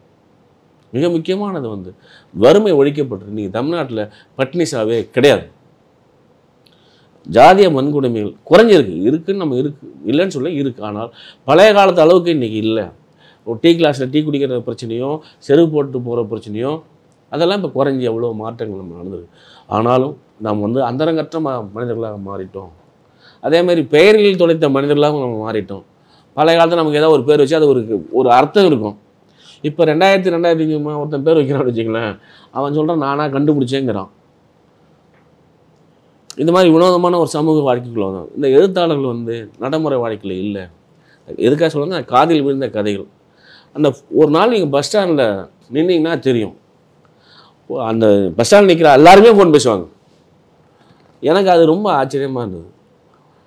அதில் ஒரு பொண்ணு சொல்லும், எங்கே நீ பஸ் ஸ்டாண்டில் அந்த புருஷன் வெளியே விட்டுருப்போம், பஸ் ஸ்டாண்டில் நிற்கிற மாதிரி தெரியுது அப்படின்னு அந்த புருஷன்காரன் ஃபோன் பண்ணி கேட்பான். அதுக்கு முன்னாடி சொல்லும், ஆக்சுவலி அது பஸ் ஸ்டாண்ட் தான் இருக்குது, இல்லை நீ பெத்த பிள்ளைங்க டிவியை சத்தமாக வச்சுருக்குன்ட்டுருவா. அப்போது இந்த நவீன கருவிகள் உங்களை அந்தரங்கமற்ற மனிதர்களாக மாற்றிருக்குங்க தான் இந்த காதில் விழுந்த கதைகள். அணைய நெருப்புன்னு ஒரு கதை இருக்குது. இப்படி நிறைய கதைகள் இருக்குது, நிறைய நாவல்கள் இருக்குது. நம்ம பார்க்கக்கூடியது தான், நம்ம கேட்கக்கூடியது தான். எல்லாரை விடமும் காதும் கண்ணும் மனதும் திறந்து வைத்திருக்க வேண்டிய முதன்மையான ஆள் எழுத்தாளன் தான். அதே மாதிரி நான் எழுதிட்டதாலே அந்த நாடு திருந்திருங்கிற நம்பிக்கைலாம் எனக்கு இல்லை. ஒரு சட்டத்தின் மூலமாகத்தான் பெரும் மாற்றத்தை இந்த சமூகத்தில் கொண்டு வர முடியும் அப்படிங்கிற நம்பிக்கை உள்ளவன். இந்த கதைகள் ஏன் எழுதிட்டு இருக்கோம் அப்படின்னா, இது மொழி சார்ந்த ஒரு செயல்பாடு. மொழியை உருவாக்குறது, மொழியை புதுப்பிக்கிறது, கதை சொல்கிறது இல்லை. அப்போது நம்முடைய மொழியினுடைய வயது ரொம்ப பின்னாடி போயிட்டே இருக்குது. அகழ்வாயின் மூலமாக நம்மளுடைய வயது, தமிழ் மொழியுடைய வயது தொடர்ந்து போயிட்டே இருக்குது. இந்த மொழியை வளர்த்துக்கிட்டே போகிறோம், அவ்வளோதான். எழுத்தாளனுடைய வேலை வந்து மொழியை பாதுகாக்கிறது, அழியாமல் பாதுகாக்கிறது. இந்த மொழிங்கிறது வெறும் மொழி இல்லை, அது என்னுடைய அடையாளமாக இருக்குது. இப்போ எந்த நாடுன்னு கேட்டால் நான் தமிழ்நாடுன்னு சொல்கிறேன். உங்கள் தாய்மொழினா தமிழ்னு சொல்கிறேன். இந்த தாய்மொழி உங்களுடைய பண்பாடுங்கிறது, நாகரிகங்கிறது, உங்களுடைய அறிவுங்கிறது, உங்களுடைய செல்வம் அப்படிங்கிறது எல்லாமே இந்த மொழி தான். தொல்காப்பியர் 1717 எழுதின தொல்காப்பியத்திலேருந்து 2025 வரைக்கும் எழுதுன எல்லாமே வெறும் எண்ணி பார்த்தீங்கன்னா உங்களுக்கு தெரியும், ஒரு 200-300 பேர் தான் தமிழ்நாட்டில் இருப்பான். இது எல்லாருமே செத்து போயிட்டாங்க. மன்னர்கள் செத்து போயிட்டாங்க, பெரிய உலக அழகின்னு சொன்னவங்க செத்து போயிட்டாங்க, பெரிய வீரர்கள்னு சொன்னவங்க செத்து போயிட்டாங்க, இந்த நாட்டிலே பெரிய செல்வந்தன்னு சொன்னவங்க செத்து போயிட்டான். 4 வரி எதனும் என்ன உயிரோடு இருக்கான். 1200 வருஷமா, 2000 வருஷமா, 300 வருஷமா தொல்காப்பியரை சாவடிக்க முடியல, வள்ளுவரை சாவடிக்க முடியல, கம்பனை சாவடிக்க முடியல, இளங்கோடிகளை சாவடிக்க முடியல, நக்கீரனை சாவடிக்க முடியல. யாதும் என் ஊரே யாவரும் சொன்ன ஒருத்தன் ஒரு 2 வரிக்காக எத்தனை 1000 ஆண்டுகளாக உயிரோடு வாழ்கிறான் அந்த மொழி. ஸோ இது எனக்கு தெரிஞ்சிச்சு, இந்த மொழியை புதுப்பிக்கிற வேலையில் நம்ம இருக்கிறோம், மொழியை உயிரோடு வச்சதுக்கான ஒரு வேலையில் இருக்கோம். இந்த தமிழ் சமூகத்தினுடைய அடையாளத்தில் நம்ம ஒரு வேலை செய்கிறோம். இதில் ரொம்ப பெருமை கொள்றதுலாம் ஒன்றுமே இல்லை அப்படிங்கிறது எனக்கு தெரியுது. நான் தான் ரொம்ப அற்புதம். நிறைய பேர் சொல்லிடுவாங்க, நான் வந்து நவீன இடத்துல இப்படி ஒரு போக்கை உருவாக்கினேன், இப்படி ஒரு போக்கை உருவாக்கினேன். ஒரு போக்கெல்லாம் ஒன்றும் உருவாக்க முடியாது. வாழ்க்கை தான் ஒரு போக்கை உருவாக்க முடியும். வாழ்க்கை தான் இலக்கியம், வாழ்க்கை தான் மொழியை உருவாக்குது. அந்த எத்தனையோ 1000 ஆண்டுகளாக பேசப்பட்ட ஒரு மொழியில் நம்ம வந்திருக்கோம். ஸோ அந்த பணிவு இருக்கணும்னு நான் நினைக்கிறேன். நான் நிறைய பேர் சொல்லுவான், சில பேர் மடாதிபதிகளை எதிர்த்துட்டு இவன் ஒரு மடாதிபதி ஆகிடுவான், இலக்கிய மடாதிபதி ஆகிடுவான். அப்படிலாம் ஆயிருக்காங்க தமிழ்நாட்டில். இலக்கிய பீடாதிபதிகளே கூடாதுன்னு சொல்லிட்டு அவங்க ஒரு இலக்கிய பீடாதிபதி ஆகிடுவாங்க. அதெல்லாம் நான் ரொம்ப என்ன சொல்ல போனால் சமூகத்தில் ரொம்ப பணிவானவனாகவும், ரொம்ப அன்பு உள்ளவனாகவும், ரொம்ப கருணை உள்ள ஒரு மனிதனாகவும் யாராவது ஒருத்தர் இருக்க முடியும்னால் அவன் எழுத்தாளராக மட்டும் தான் இருக்க முடியும். அப்படி இருக்கிறவங்க மட்டும்தான் எழுத்தாளராக இருக்க முடியும். நல்ல சிறந்த உரையாடல், நல்ல தாக்கம் ஏற்படுத்தியிருக்கீங்க உங்களுடைய உரையாடல் மூலமாக. நீங்கள் சொன்னீங்க, இப்போ வந்து இன்றைய காலகட்டத்தில் ஜாதி வன்கொடுமை எல்லாம் வந்து குறைந்திருக்கு அப்படின்ற மாதிரி ஒரு கருத்து சொன்னீங்க. ஆனால் நீங்கள் பார்த்தீங்கன்னா இன்றைக்கி புதியதாக சமூக வலைத்தளங்களில் ஜாதி பெருமை பேசப்படுகிறது. ஜாதி பேர் தமிழ்நாட்டில் யாரும் போடாமல் இருந்த காலம் போய் இப்போ ஜாதி பேரை மீண்டும் ஒரு குறிப்பிட்ட சமூகம் பேர் போட்டக்கூடாது. இப்போ எல்லா சமூகமும் பிற்பற்றவர்களும் சரி, மிகவும் பிற்பற்ற வகுப்பை சேர்ந்தவர்களும் சரி, இப்போ ஜாதி பேரை போட்டுக்கிட்டு சமூக வலைதளம் மூலமாக ஒரு ஹேட்ரட், அந்த ஒரு வெறுப்போ அல்லது ஜாதி பெருமையை பேசுறது அதிகரிச்சிருக்கு இல்லையா? அப்போ இருக்குது. இது அரசியல்வாதிகள், ஜாதியவாதிகள் எப்போ அரசியல்வாதிகளாக மாறினானோ அப்போ வந்தது இந்த பிரச்சனை. நான் தெளிவாக சொல்கிறேன்னு நினைக்கிறேன். ஜாதியவாதிகள் எப்போ அரசியல்வாதிகளாக மாறுறானோ, அரசியல் அதிகாரத்தை பெறுன்னு நினைக்கிறானோ, அந்த அதிகாரத்தின் மூலமாக பணம் சம்பாதிக்கிறான்னு நினைக்கிறாங்களோ, அப்போ தான் இதெல்லாம் இது ஒரு வியாபாரமாக மாறிடுச்சு. ஜாதியே போடு, என் ஜாதிகாரன் மட்டும் எனக்கு ஓட்டு போடு, என் ஜாதிக்கு இவ்வளோ வலூர், இது பேரம் பேசுறது. இந்த பேரத்தின் கதையிலேயே வருது. ஆமாம், இது தாலிமலை சத்தியம்னு ஒரு சிறுகதை இருக்குது. இப்போ நான் பொய்யான கதை இதில் கடந்த உள்ளாட்சி மன்ற தேர்தல் நடந்தது. ஒரு பிரசிடன்ட் எலெக்ஷனில் ஒருத்தன் தோற்றுருவான். ஒவ்வொரு ஓட்டுக்கும் 2000 கொடுத்துட்டு போவான். திடீர்னு பார்த்தா இவன் ஒரு சின்ன மைனாரிட்டி சமூகம் பெரும்பான்மை சமூகம் ஜெயிக்கும். இந்த மைனாரிட்டி சமூகம் வந்து ரொம்ப கொஞ்சம் மைனாரிட்டியாக இருக்கும்போது பயந்து ஒடுங்கி நல்லவனாக இருப்பான், அச்சப்பட்டுக்கிட்டு பாதுகாப்பு. மைனாரிட்டி சமூகம் வந்து ரொம்ப இதாக டாமினேட் பண்ணுவான், கொஞ்சம் இல்லீகல் கேரக்டராக இருப்பான். ஆனால் அவன் தான் ஜெயிப்பான். இந்த உள்ளாட்சி மன்ற தேர்தலை மட்டும் நீங்கள் பார்த்தீங்கன்னா, நீங்கள் ஜாதி இருக்குங்கிறது நான் மறுக்கலை. ஆனால் நீங்கள் சைக்கிளில் போகக்கூடாதுங்கிற நிலை மாறி இருக்குது. நீங்கள் பஸ்ஸில் பக்கத்தில் உட்காரக்கூடாதுங்கிற நிலை மாறி இருக்குது. ஹோட்டலில் போய் உட்காந்து யார் வேணாலும் சாப்பிட்லாங்கிற நிலை மாறி இருக்குது. ஹோட்டலில் போய் முடி வெட்டிக்கலாங்கிற நிலையெல்லாம் மாறி இருக்குல்ல. நம்ம இருக்கிறதே சமூகத்தில் எது மோசமான சின்ன சின்ன அழுக்குகள் நம்ம பெருசுபடுத்தி இருக்க வேண்டியதில்லை. எவ்வளோ மாற்றங்கள் இந்த 100 ஆண்டுகள் மாறிடுன்னு நான் நினைக்கிறேன். நான் ஜாதிய குடும்பங்களை சந்தித்தவன் தான், ஜாதி அவமானங்களை சந்தித்தவன் தான். நான் என்னுடைய இலக்கிய ஆசான்கள் ஒன்றுன்னு நினைக்கிறேன். அந்த என்னுடைய இலக்கிய ஆசான்கள் யாருன்னு அதில் ஒரு பட்டியல் போட்டேன். அது என்னென்னா, என் கூட படிக்கிறவன் பக்கத்தில் உட்காரமான்னு சொன்ன ஒரு பையன் இருக்கான் இல்லையா, அவன் ஒரு இலக்கிய ஆசான்னு சொன்னான். அது ரொம்ப துயரமானது. நான் வந்து ஒரு கிணறுல தண்ணி எடுத்தேன். நான் அந்த கிணறுல தண்ணி எடுத்துக்கங்க அந்த பானையை தூக்கி அந்த கிணத்துள்ளே போட்டு என்னை சாட்டையில் அடித்தவனு எனக்கு தெரியும். அவன் என்னுடைய இலக்கிய ஆசான்னு சொன்னான். நான் வேலைக்கு போயிருந்தப்போ இந்த பையன் நல்லா வேலை செய்கிறான், இவனை எனக்கு பண்ணை வேலைக்கு ஒன்று சொன்னாங்கல்ல ஒரு அம்மா, அவங்க என்னுடைய இலக்கிய ஆசான்னு சொன்னாங்க. இப்படி சொல்லிகிட்டே போகலாம். இன்றைக்கி பண்ணை வேலை கிடையாது. நான் 80 சொல்கிறேன். 80 பண்ணை வேலை. அந்த பண்ணை வேலைக்கு எவ்வளோ தெரியுமா? ஆண்டு கூலி உங்கள் வாழ்க்கையிலே கேள்வியே பட்டிருக்கணும். 2 மூட்டை வரகு, தீபாவளிக்கு ஒரு வேட்டி சட்டை கொடுப்பான். இரவு முழுக்க அவங்க வீட்டில் பண்ணை வேலை செய்யணும். வேலைக்கு போனால் நீங்கள் சாட்டே அடிப்பாங்க. அதெல்லாம் மாறி இருக்கு. இன்றைக்கு உங்களுடைய மீடியாவில் வரதாலேயோ அல்லது டிவியில் பேசுறதாலேயோ வந்து மாறி இருக்காங்க. இப்போது 80ல் இருந்த கலப்பு திருமணம் இப்போ கலப்பு திருமணம் எண்ணிக்கை அதிகமாக இருக்குது இல்லையா? அவ்வளோ வன்மங்கள் இருக்குது, நிறைஞ்சிருக்கு. அதுக்காக நம்ம வந்து ஜாதியாக இல்லைன்னு நான் சொல்லலை. ஜாதி இங்கே எவ்வளோ இருக்குன்னு எனக்கும் ஆதாரம் இருக்குது. உங்கள் மேட்ரிமோனியில் ஹிந்துவில் வருதான்னு தெரியல, அதில் பார்த்தாலே ஜாதி அம்மா இருக்குன்னு உங்களுக்கு தெரிஞ்சுவிடும். நீங்கள் எவ்வளோ ஜாதியவாதிகள் இருக்காங்க. அதில் என்னென்னா, கிராமத்தில் ஒருத்தன் ஜாதியவாதியான நான் கோவப்பட மாட்டேன். ஐஏஎஸ்ஸாக இருக்குவேன், ஐபிஎஸ்ஸாக இருக்குவேன், எம்டி படித்தவன், தொழிலதிபராக இருக்கிறவன், பெரிய இன்டலெக்சுவல்னு சொல்கிறவன், கவிதை எழுதுறவன், இவன்லாம் ஜாதியவாதியாக இருக்காங்கிறதான் சீரழிவு. அதை பார்த்தாலே தெரிஞ்சிடும் எந்தெந்த ஜாதி இல்லை. அதில் இன்னும் ஒருத்தன் ஒரு கல்யாண மாலைன்னு ஒரு ஆள் நடத்தலாம் தெரியுமா? சார் நான் கொஞ்சம் கலோக்கியாக பேசுவேன், தப்பான்னு சொல்லுவேன். கல்யாண மாலைன்னு பார்த்தா அவர் ரொம்ப ரொம்ப அழகான ஒரு செயல் பேசுவார். குடும்பத்துக்கு ஏற்ற, மாமியாருக்கு ஏற்ற, உங்களுக்கு ஏற்ற, உங்கள் மனசுக்கு ஏற்ற, உங்கள் உற்றார் உறவினர்களுக்கு ஏற்ற நல்ல பெண்மணி கிடைக்க வாழ்த்துறோம். இவன் பொண்டாட்டி தரானா நர்ஸை தரானான்னு தெரியல. இவன் சொல்லும்போதே என்ன என் மனசுக்கு ஏற்ற மாதிரி நடந்துக்கணும், எங்கள் அப்பா அம்மா மனசுக்கு ஏற்ற மாதிரி நடந்துக்கணும், எங்கள் ஜாதி சந்தைக்கு ஏற்ற மாதிரி நடந்துக்கணும். அவரும் என்ன பண்ணார், இந்த மந்திரம் ஓதுற மாதிரி ஒரே வாக்கியத்தை வரக்கூடிய 1000 பேருக்கு. இந்த அமைப்புகள் மேலே நமக்கு கோபம் வரல. இந்த மேட்ரிமோனியல் முன்னாடி இல்லை. என்னை பொறுத்த வரைக்கும் கிராமத்தில் இருக்கவன் சண்டைனா சண்டை, சந்தோஷம்னா சந்தோஷம் மறந்துடுவானோ. காலையில் 2 பேரும் ஜாதி சண்டை அடிச்சுக்குவான், ராத்திரி பார்லேயோ டாஸ்மார்லேயே உட்காந்து 2 பேரும் ஒன்றா சரக்கு போட்டு நிம்மதியாக விட்டு போடுவானோ. இங்கே இருக்கிறான் இல்லையா, உங்களை மாதிரி படித்த அறிவாளியான பண்பான நாகரிகமிக்க நகரத்தில் வாழக்கூடியவர்கள் இருக்காங்க இல்லையா, அதை விட இவர்கள் விஷக்கிரமிகள் அப்படிங்கிறதுக்கு ஜாதி உண்மையிலே குறைஞ்சி தான் சார் இருக்குது. ஒரு பக்கம் இருக்க தான் செய்யுது. அது நம்முடைய சமூகமே சாதிய சமூகம் தானே. நம்முடைய இந்திய சமூகங்கிறது என்னது? சாதிய சமூகம் தானே. உங்கள் சமூகமே ஜாதியாக இருக்கும்போது சாதி ஒழின்னு எதிர்பார்க்குறது, இல்லை சாதி குறைஞ்சி போய் எதிர்பார்க்குறது இன்னும் ஒரு மூலத்தனம்னு நான் நினைக்கிறேன். இப்படி தான் இருக்கும். சில ஆண்டுகளுக்கு முன்னால் கசுவோ இஷிகுரோன்னு பெரிய எழுத்தாளர் ஒரு ஒப்பீனியன் கொடுத்தாரு.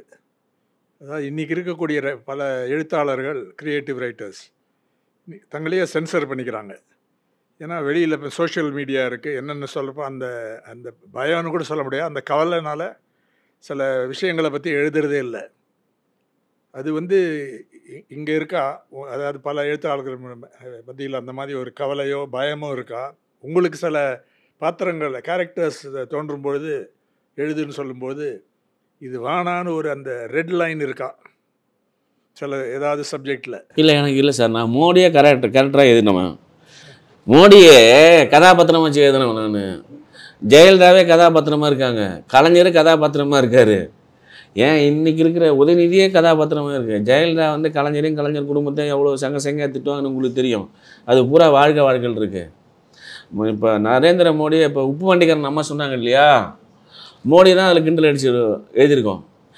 சார் நான் பயப்பட்டாக்க எனக்கு கதை எழுதுறவன் இல்லை. அதான் அவர் சொன்னது.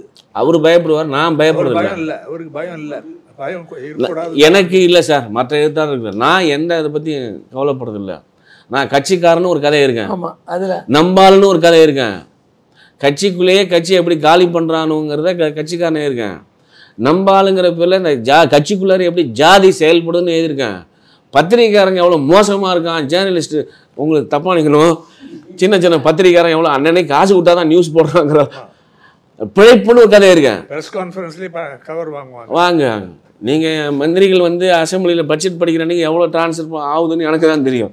அப்போ ஸோ இந்த பத்திரிகையாளர்களை பற்றி அதிகமாக கதை நான் தான். யூடியூப்காரன் டார்ச்சர் பண்ணுறான்ல, அன்னைக்கு முடிஞ்சு செத்து போகிற ஒரு விஷயத்த மணலூரின் கதை இருக்கேன் சார்.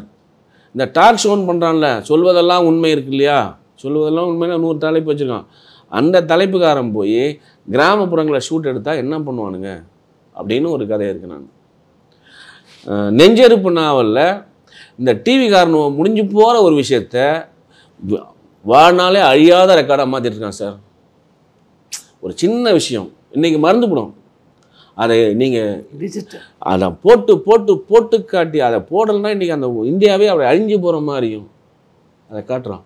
இவங்க அட்ராசிட்டி இருக்குல்ல, இன்றைக்கி மீடியா பீப்புள் அட்ராசிட்டி இருக்குல்ல, இதுதான் மிகப்பெரிய அட்ராசிட்டி நான் நினைக்கிறேன் சார். டிவிக்காரன், யூடியூப்காரன், பத்திரிக்காரன் அட்ராசிட்டி இருக்குல்ல, நான் அதை பற்றி ரொம்ப விரிவாக எழுதியிருக்கேன் சார். ரியாக்ஷன் என்ன இருக்கும் கட்சிக்குள்ளேயோ இல்லை அரசியல்? இல்லை, அவர் எழுதினதை வந்து உங்களுக்கு யாரை பற்றி எழுதியிருக்கா அவருக்கே தெரிஞ்சுது. கலைஞர் அதை பற்றி எனக்கு ஃபோன் பண்ணி சொல்லியிருக்கேன் சார், நல்லா இருக்குன்ட்டு.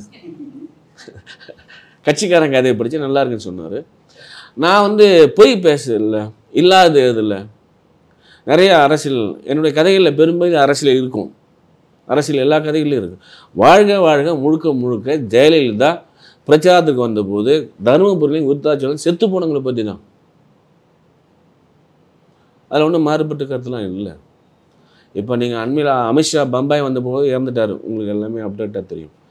ஸோ நான் வந்து பயந்துட்டா அதில் என்ன ஆகுமோ என்னுடைய எதிர்காலம்லாம் எனக்கு கவலைப்படல. நான் என் மனசுக்கு எது சாட்சியோ, எது உண்மையோ, எது சரியோ அதுதான் நான் எழுதுகிறேன். இது ஒன்றும் பெரிய குற்றங்கள்லாம் செய்யலை. ஒரு சைபரை காரணம் காட்டி பெங்களூரு குமாரசாமி நீதிபதி ஜெயலலிதா விடுவிச்சதை எதிர்த்து நான் எழுதுகிறேன். அதே தீர்ப்பு போய் சுப்ரீம் கோர்ட்டில் ரிசல்ட் வராமல் ஹோல்டு பண்ணது நமக்கு எல்லாரும் தெரியும். அவங்களாம் இருக்கும்போது நான் அவ்வளோ பெரிய தேச துரோகம்லாம் செஞ்சிடல. ஸோ கதை தான் எழுதுகிறேன். அதுவும் இந்த கதை வந்து சமூகத்துக்கு எதாவது நல்லது சொல்ல முடியுமா, அல்ல நீங்கள் உங்களுடைய கவனத்துக்கு வராத விஷயங்கள் நான் கவனப்படுத்த விரும்புகிறேன். நீங்கள் அக்கறை கொள்ளாத விஷயத்தில் நீங்கள் அக்கறை கொள்ளுன்னு சொல்கிறேன். இவ்வளோதான் என்னுடைய ரோல். ஸோ எனக்கு எழுதுறதுல பயம் இல்லை சார். ஹிலரி மேண்டல் என்ற ஒரு பெரிய எழுத்தாளர் தி அசாசினேஷன் ஆஃப் மார்கரெட் தாக்கர் என்ற ஒரு லாங் சிறுகதை எழுதினாங்க. அதாவது அவங்க உயிரோடு இருக்கும்போது கூட பிரமாதமான கதை. அது ஜஸ்டிஸ் பிரபா ஸ்ரீதேவன் அதையும் மொழிபெயர்க்க முடியுமான்னு பார்க்க வேண்டியது, ரைட்ஸ் கிடைச்சா அது பார்க்கலாம். ரொம்ப சிறந்த கதை. அது ஒரு நல்ல எடுத்துக்காட்டாக இருக்கும், படித்து பாருங்கள். இந்த வாழ்கல இன் அடிஷன் டு இந்த வாட் எவர் ஹேப்பன்ஸ், இந்த பெய்டு கூட்டம் தான் வருது இல்லையா கூட்டத்துக்கெல்லாம். I mean they're all given biryani 100 ரூபா ஆர் சம்திங் லைக் தட், புடவை எல்லாம். இது one very important matter he touches. 1,00,000 பேர் வர இடத்துல no arrangement is made for women's rest room. This happens everywhere across the board. அதை வந்து சுட்டி காட்டின எழுத்தாளர் வேறு யாரான்னு இருப்பாங்களான்னு எனக்கு தெரியல. த விமென் சஃபர். ஆமாம், த விமென் சஃபர். ஒரு 12 வயசு குழந்தைய ஆயிடுச்சுன்னு வந்துடுறாங்க அந்த பாட்டி. தட் சைல்ட் சேஸ், பாட்டி I have to go, but there is no place. That I thought was, I mean, அந்த மாதிரி laterally he brings a lot of comments about what's happening in our society. Dalit எழுத்தாளர் நீங்க சொல்ல விரும்புறது இல்லை இல்லையா? ஆனா திராவிட இயக்கத்து எழுத்தாளர்னு உங்களை சொல்லிக் கொள்வீங்களா?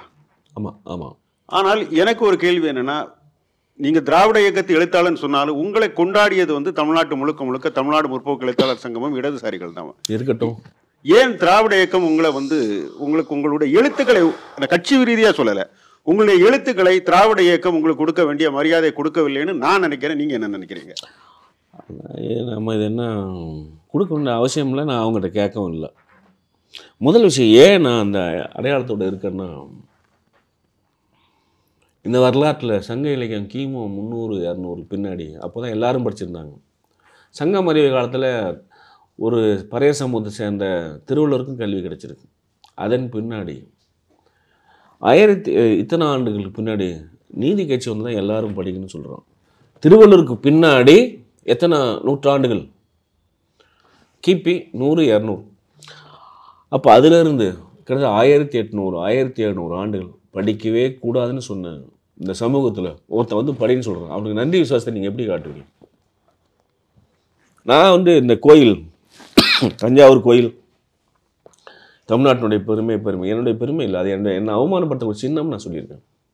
என்னை அவமானப்படுத்த அந்த தெருவிலே நடக்காத, என்னை வழிபடாத அந்த தீட்டுன்னு சொன்ன அந்த கோயில் என்னுடைய பெருமையை அப்படி இருக்க முடியும். நிறைய பேர் சொல்கிறாங்க கல்லணை பெரிய, எனக்கு நிலமே இல்லை, எனக்கு கல்லணை இருந்தால் என்ன இல்லைன்னா என்ன? இது ஒரு வரலாற்று. இப்போது உங்களுடைய மதம் இருக்குல்ல, அதான படிக்கூடாதுன்னு சொல்லிச்சு. இந்து மதம் படிக்கக்கூடாது, இவன் படின்னு சொல்கிறான், எல்லாருக்கும் எல்லான்னு சொல்கிறான். உண்மையா பொய்யா? உங்களுடைய மதம் வருது இல்லையா? சங்க இலக்கிய காலத்தில் மதம் இல்லை. அப்போ எல்லாரும் ஆணு பெண் எல்லாரும் படிச்சிருக்காங்க. சங்க மறிவு காலத்துலேயும் கிட்டத்தட்ட எல்லாரும் படிக்கிறாங்க. உங்களுக்கு எப்போ தமிழ்நாட்டில் பக்தி இலக்கிய காலம் தோன்றுச்சோ, பக்தி இலக்கிய காலம் எப்போது வளர்ந்ததோ, பெரிய கோயில்கள் எப்போது உருவாச்சோ, பிராமணனுடைய கையில் எப்போ வந்து அதிகாரம் போச்சோ, மன்னர்கள் எல்லாம் எப்போ பிராமணனுடைய காலில் உழுந்து கும்பிட ஆரம்பித்தானோ, அதுலேருந்து 1921 வரைக்கும் யாரும் படின்னு சொல்லலையே. பிராமண பெண்களே அவன் படிக்க வைக்கல, மொட்டை போட்டு வீட்டில் வச்சு சமூகம் தானே, அந்த மதம் தானே. அப்புறம் நான் ஏன் திராவிட இயக்கத்தான்னு சொல்லக்கூடாது? என்ன படின்னு சொல்கிறான். முதல்ல அந்த ஆதி திராவிட மக்கள் இந்த திருவள்ளுவர்களே தானே விடுதலை ஆரம்பித்தான், அவன் தானே ஆரம்பித்தான். இன்றைக்கும் தமிழ்நாடு கவர்மெண்ட் எஸ்எஸ்டி மாணவர்கள் வந்து வெளிநாட்டில் போய் படின்னு சொல்லி சார் ஸ்கீம்ஸ் கொண்டு வந்திருக்கான். சார் நீங்கள் யார் படிச்சிங்க, கம்யூனிஸ்டில் கொண்டாடினா தலித் இலக்கிய கொண்டாடினாங்கிறது இல்லை. இது ஒரு வரலாற்று நன்றி கடன் நான் நினைக்கிறேன். இது பெரியார், அண்ணா, நீதி கட்சி, ஸ்டாலின் அப்படி நான் பிரித்து பார்க்கல. அந்த கோட்பாடு மிக முக்கியமானது. அந்த கோட்பாடை என்னை படிக்க வச்சுருக்கு. நான் என்ன கேட்குறேன், ராஜராஜ சோழன் பெரிய 1000 ஆண்டுகள் எத்தனையோ மன்னருடைய பெருமையை பேசுகிறேன். எவனாவது ஒருத்தன் ஹாஸ்பிட்டல் கட்டுக்கானா, எவனாவது ஒரு பள்ளிடம் கட்டுக்கானா, படிங்கன்னு சொல்லியிருக்கானா? இத்தனை நூற்றாண்டுகள்ல ராஜராஜ சோழன் கட்டியிருக்காரோன்னு நினைக்கிறேன். ஆமாம், 2 நான் அதை குறையாவோ வன்மமாக சொல்லலை. இவ்வளோ ஒரு நீண்ட வரலாற்றை பார்க்க வேண்டும். ஸோ ஒரு நீண்ட வரலாற்றில் 1300 ஆண்டுகள் 1500 ஆண்டுகளோட வரலாற்றில் ஒரு குறள் நீ படின்னு சொல்லுது. சரி, நான் உண்மையிலேயே இவங்க வரல. நம்முடைய இன்றைக்கி இருக்கக்கூடிய நவீன உலகத்தில் உலகமயமாக்கலை நம்ம படிச்சிருப்போங்கிறது வேறு. சரியா? அவ்வளோ வேகம் வந்திருக்க முடியாது. இன்றைக்கி தமிழ்நாடு பெற்றிருக்க வளர்ச்சிங்கிறது எல்லா சமூகத்தினுடைய படிப்பால் பெற்ற வளர்ச்சி தான். குறிப்பிட்ட சமூகத்தால் கிடைக்கப்பட்ட வளர்ச்சி இல்லை, எல்லா சமூகமும் வந்திருக்கு. சமூக வளர்ச்சி என்பது சமச்சீரான வளர்ச்சி தானே. இப்போ எல்லா மக்களுக்கும் ஒரு வாய்ப்பு. ஸோ அதனால தான் நான் வந்து இடதுசாரிகள் இன்றைக்கும் படிக்கிறாங்க, அதுக்காக நம்ம அதை மறுக்கலை. படிக்க வச்சுல அவங்களுக்கு ஒரு ரோல் இருக்குது. ஆனால் என்ன படின்னு சொன்ன இந்த வரலாற்று நெடுகு குரல், அந்த ஒரு குரல், அந்த குரலுக்கு நான் நன்றியுடனே இருக்கணும் விரும்புகிறேன். இப்போ வந்து நீங்கள் ஒரு பெண்ணியத்தின் ஒரு பெண்ணியத்தை வந்து முன்னாடி கொண்டு போகிறீங்கன்னா, அது வந்து உங்களோட யோர் நாலேஜ், இது வந்து ஒரு சாதிய சமூகம் அப்படிங்கிற ஒரு நாலேஜ்லேருந்து இந்த பெண்ணியம் வருதா? இப்போ நீங்கள் பெத்தவன் ஒரு அருமையான ஒரு ஷார்ட் நாவல் எழுதியிருக்கீங்க. அதில் வந்து ஒரு ஊரே கூடி ஒரு பெண்ணை எப்படி கொலை பண்ணுறதுன்னு வந்து அதுதான் ஆரம்பிக்கிறது. அது ஒரு பவர்ஃபுல்லான ஒரு நாவல் அது. ஸோ அந்த குடும்பத்தோட 20 வருஷம் கழித்து பிறந்த ஒரு பொண்ணை அவங்க அப்பாவே கொலை பண்ண வைக்கிறாங்க. ஸோ அந்த பெண்ணியம் நீங்கள் பேசும்போது அது அந்த சாதிய சமூகத்திலேருந்து வருதா உங்களுக்கு? எப்படி அது, அந்த உணர்வு எப்படி வருது உங்களுக்கு? அன்புலேருந்து வருது. உங்கள் மேலே இருக்க அன்பால், சமூகத்து மேல் இருக்க அன்பால், மனிதர்கள் துயரப்படுற அந்த துயரத்திலிருந்து வர அன்பால், இந்த சமூகம் ஏன் இப்படி இல்லை அப்படின்ற கவலையால் அது எழுதுது. அந்த கதை தெரியும் உங்களுக்கு. அன்னை முருகேசன் படுகொலைகளுக்கு இப்போ தான் சுப்ரீம் கோர்ட்லேயே தீர்ப்பு வந்துச்சு. அதுக்காக எழுதப்பட்டது அந்த கதை. நம்ம தொடர்ந்து ஜாதிய வன்முறை கொலைகளை பார்த்துருக்கோம்.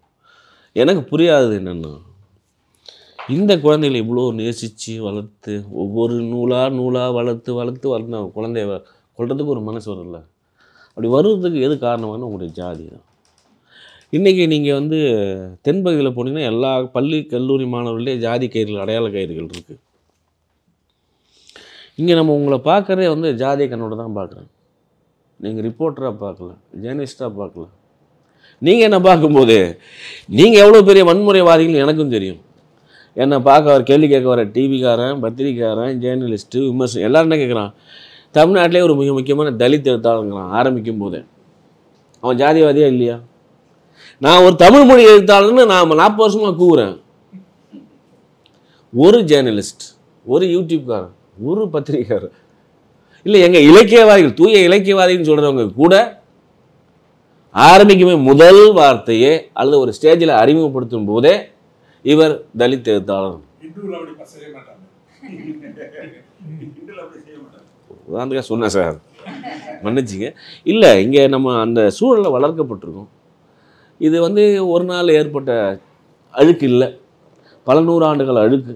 இந்த பல நூறு ஆண்டுகளாக நீங்கள் படிப்படியாக தான் கல்விக்கிட்டு வந்துட்டு தான் இருக்கோங்க நான் நினைக்கிறேன். அந்த அழுக்கு அப்படியே இல்லை. கல்வியால், உலகமயமாக்கலால் எவ்வளோ மாற்றங்கள் வளர்ச்சிட்டு வந்திருக்கு. அந்த அழுக்குகள் குறைஞ்சிட்டே வருது.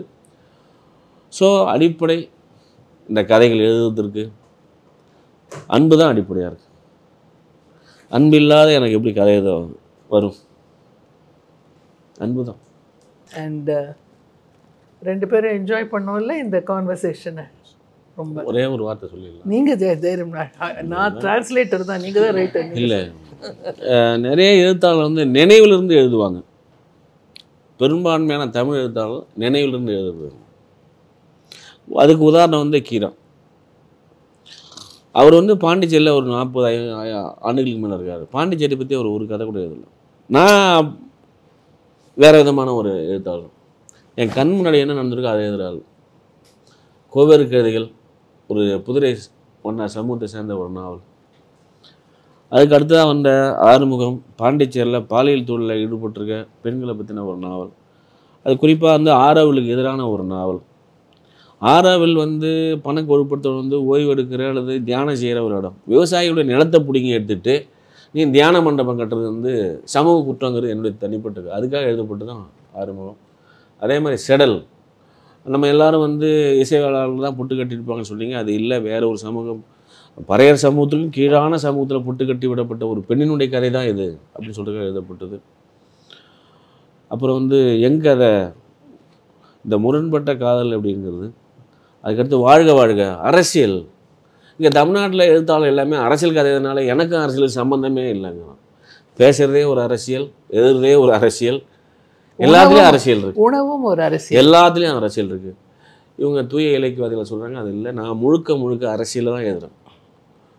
அதுக்கடுத்து இப்போ கடைசியாக உப்பு வண்டிக்காரன், செல்லாத பணம் வந்து ஒரு தன்னைத்தானே எரிச்சிக்கிறால் கொளுத்தப்பட்ட ஒரு பெண்ணினுடைய மரண கதை.